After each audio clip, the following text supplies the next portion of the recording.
নমস্কার, Binoy Ghosh. Welcome to my education channel. আজকে 5টি স্টক নিয়ে আমি আলোচনা করব, যেগুলো মনে হচ্ছে অনেকটা পড়ার পর ধীরে ধীরে একটা বাড়ার সুযোগ আসতে পারে ভবিষ্যতে, এবং এটা আগামী দিনের জন্য একটা ভালো রান দিতে পারে। এরকম 5টি স্টককে আমি বেছেছি। সেগুলোর ফান্ডামেন্টালগুলো আপনারা তো সবাই শিখে গেছেন, একটু দেখে নেবেন। আমি চার্টগুলোও দেখিয়ে দেবো, আর দু এক কথা তাদের সম্বন্ধে বলে দেবো। প্লাস আরও এই 5টি স্টকের মধ্যে একটি স্টকে একটা ভালো নিউজ এসেছে, সেটা আমি আপনাদের বলে দেবো। আর এছাড়া আপনাদের কমেন্ট সেকশনে কমেন্টগুলি সমস্ত থাকবে। তবে দেখা যাচ্ছে অনেক কমেন্ট, বারবার একই কমেন্ট আসছে। আপনারা একটু কমেন্টগুলি পুরো ভিডিওটা দেখে, বিশেষ করে কমেন্টগুলো পুরো দেখবেন, যাতে করে একই কমেন্ট যেন বারবার রিপিট করতে না হয়। সেই জন্য আপনারা স্কিপ করে না দেখে পুরোটাকে দেখার চেষ্টা করবেন, তাহলে সুবিধা হবে। তো প্রথম যে স্টকটা আমি আপনাদের দেখাবো সেটা হচ্ছে আদানি পাওয়ার। এই প্রথম স্টকটা দেখাবো আমি আপনাদের, আদানি পাওয়ার। এই আদানি পাওয়ার আমরা দেখতে পাচ্ছি এখন 144 টাকার মতো চলছে এই আদানি পাওয়ার। এখান থেকে অনেকটা উঠে যাওয়ার পর কিছুটা পড়েছিল, এখন লাস্ট দুদিন একটু বেড়েছে। এই দুদিন বাড়ার ফলে আদানি পাওয়ার এখন 140 টাকা 35 পয়সার কাছে এসেছে।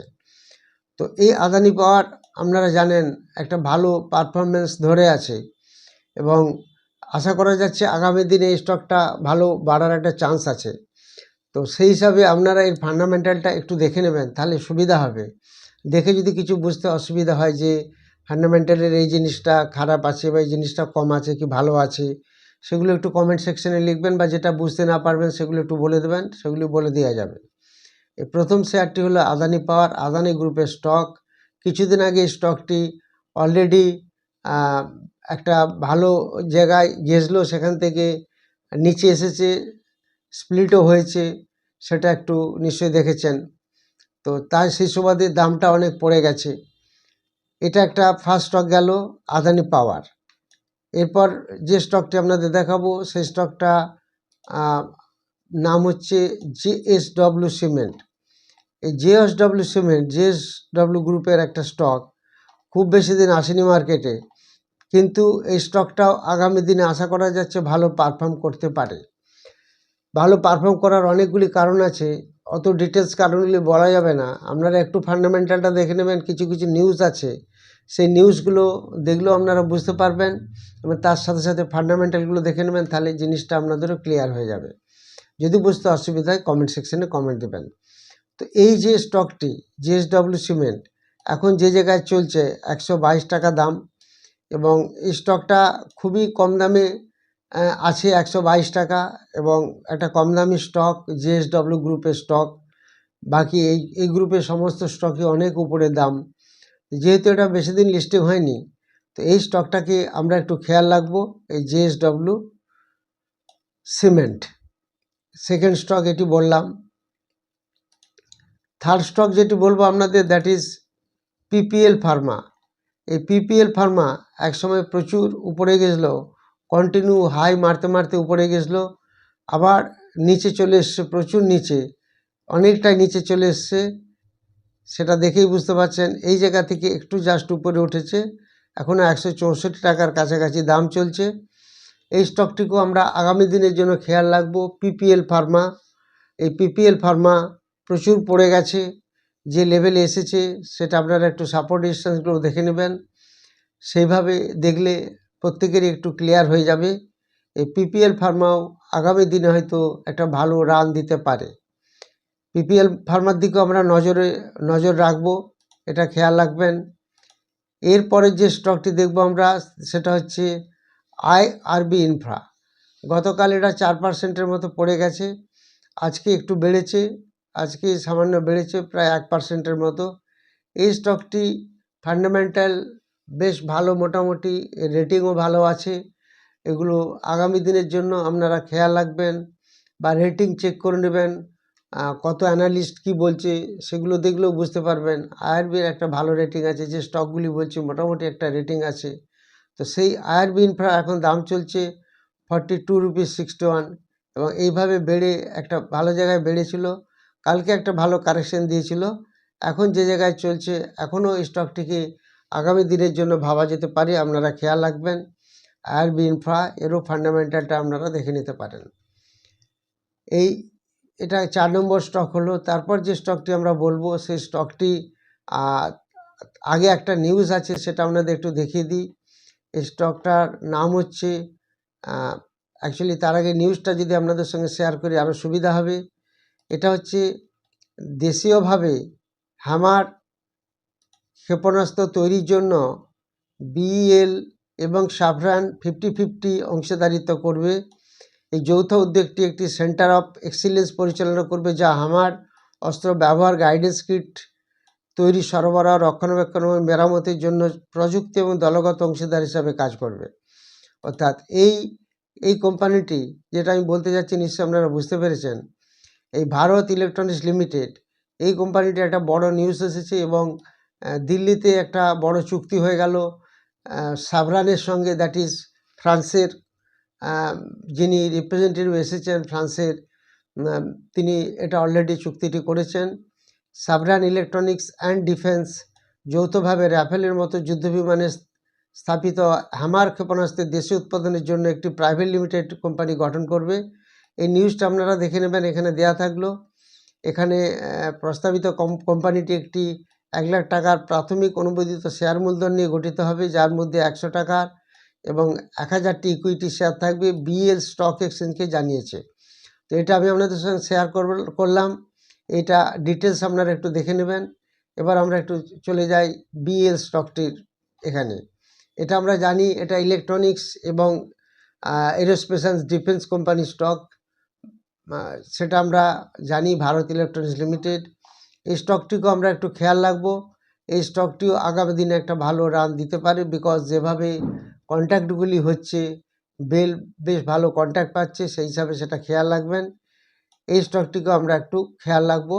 বেল এখন যে জায়গায় আছে দেখে বুঝতে পারছেন, একটা রেঞ্জের মধ্যে আছে, এটা আমাদের খেয়াল রাখতে হবে।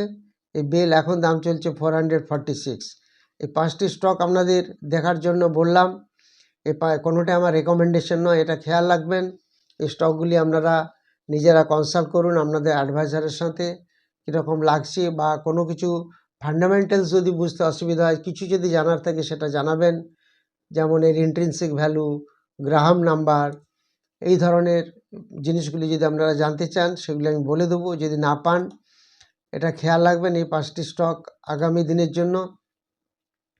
এরপর আপনারা কমেন্ট সেকশনে যে কমেন্টগুলি দিয়েছেন সেগুলি আপনাদের বুঝিয়ে দেবো। তার আগে আপনাদের একটা আমার যেটা বলার আছে, 26 এপ্রিল নতুন ব্যাচ শুরু হবে, অফলাইন ব্যাচ এবং online batch, that is equity মার্কেটের উপর, যেখানে future option, swing trading, intraday trading শেখানো হবে এবং তার সাথে সাথে ফর্মুলা সেটিং কিভাবে করা যায়, অর্থাৎ একদিনে কোন স্টক ইন্টারডেতে কাজ করতে পারে বা সুইংয়ে কাজ করতে পারে বা ফিউচার অপশানে কাজ করতে পারে, এরকম 3টি ফর্মুলা সেটিং করা আছে। সেই স্টকগুলি আপনারা নিজেরাই বের করতে পারবেন শেখার পর, এবং সেখানে fundamental, technical, chart, candlesticks, pattern, price action সমস্ত কিছু শেখানো হবে, সেটা খেয়াল রাখবেন। এবং সর্বোপরি যেটা, সেটা হচ্ছে লাইভ মার্কেটেও ক্লাস দেখানো হবে, সেগুলি খেয়াল রাখবেন। যারা প্রাইভেট টেলিগ্রাম চ্যানেলে জয়েন করতে চান তারাও যোগাযোগ করবেন, যারা পোর্টফোলিও ম্যানেজ করতে চান তারাও যোগাযোগ করতে পারেন। আপনারা কমেন্ট সেকশনে যে কমেন্টগুলি দিয়েছেন সেগুলি আপনাদের আমি বলে দেবো।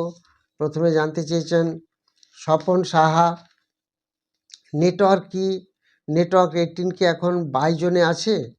অ্যাকচুয়ালি এখন যে জায়গায় আছে একটা ওভারসোল্ড জোনে আছে, এটা খেয়াল রাখতে পারেন। 35-36 কাছাকাছি আসলে এটাকে একটু খেয়াল করতে পারেন। রাজা সরকার জানতে চেয়েছেন এসবিআই আর কত অবধি যাবে, সেল করার সময় এসেছে? অ্যাকচুয়ালি দেখেছেন এসবিআই বাড়তে বাড়তে একটা ওভারবট জোনে চলে গেছে। প্রত্যেকেরই এই সময় কিছুটা প্রফিট বুক করা উচিত, বিকজ ওভারবট জোনে আছে। কৌশিক ঘরুই এবং অশোক নন্দী জানতে চেয়েছেন আইনক্স উইন্ড 130 করে কেনা আছে, এখন কি করা যেতে পারে? এই স্টকটি কি ভালো? অ্যাকচুয়ালি দেখুন, এখন যে জায়গায় আছে অনেকটা পড়ে গেছে। আইনক্স উইন্ড এই জায়গাটা বেশ ভালো জায়গা, আশা করা যাচ্ছে আগামী দিনে এই স্টকটি ফান্ডামেন্টাল বেশ ভালো, রেটিংও ভালো আছে। এই স্টকটি যদি 97-এর কাছে পান অবশ্যই কিছুটা নিতে পারেন, নেওয়া যেতে পারে। উমেশ মণ্ডল জানতে চেয়েছেন টিটিকে হেলথ কেয়ার, এটা কি কোনো সমস্যা আছে? এটা এখন কেনা যেতে পারে? যদি 885 কাছাকাছি পান তাহলে এটাকে দেখা যেতে পারে। মধুমিতা ঘোষ জানতে চেয়েছেন নেটওয়েভ টেকনোলজিস ইন্ডিয়া শর্ট টার্মের জন্য বাই করা যেতে পারে কি না? এখন যে জায়গায় দাম চলছে 3078 কাছাকাছি, মানে 3100-এর কাছাকাছি চলছে, এটা 2820 টাকার কাছাকাছি এটাকে দেখা যেতে পারে।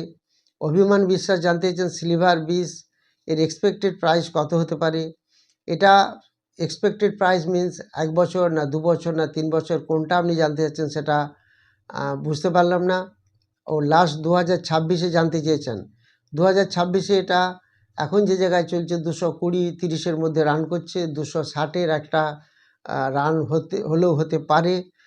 সিলভার 20 এখন, বিশেষ করে সিলভার এখন একটা স্ট্যাটিক পজিশনে, খুব একটা বাড়ছে না কমছে না, এটা একটা ওই 220 থেকে 260-এর মধ্যে রান করছে। উৎপলা চ্যাটার্জি জানতে চেয়েছেন প্যারাদীপ ফসফেটেস টার্গেট প্রাইস কত হতে পারে একটু বলবেন? এর টার্গেট প্রাইস 143 থেকে 149 একটা আসতে পারে লং টার্মে। মোহাম্মদ আসারুল জানতে চেয়েছেন আসারুল অ্যাপিজি সুরেন্দর পাক 163 করে কেনা আছে, এখন যে জায়গায় আছে আপনি যদি 123-এর কাছে পান তাহলে সেটা একটু দেখতে পারেন। অশোক পাল জানতে চেয়েছেন উজ্জীবন মজ ফিন্যান্স ব্যাংক কি এখন বাই করব? 56-এর কাছে এর একটা বাইং জোন আছে, সেই জায়গাতে বাই করতে হবে, এখন একটু উপরে আছে উজ্জীবন মজ ফিন্যান্স ব্যাংক। সৌম্যজিৎ পুরকার জানতে চেয়েছেন L&T, হ্যাল, মহিন্দ্রা মহিন্দ্রা কোনটা লং টার্মে ভালো হবে? L&T, মহিন্দ্রা এই দুটোই আপনারা জানেন যে এটা নিফটি 50 স্টক।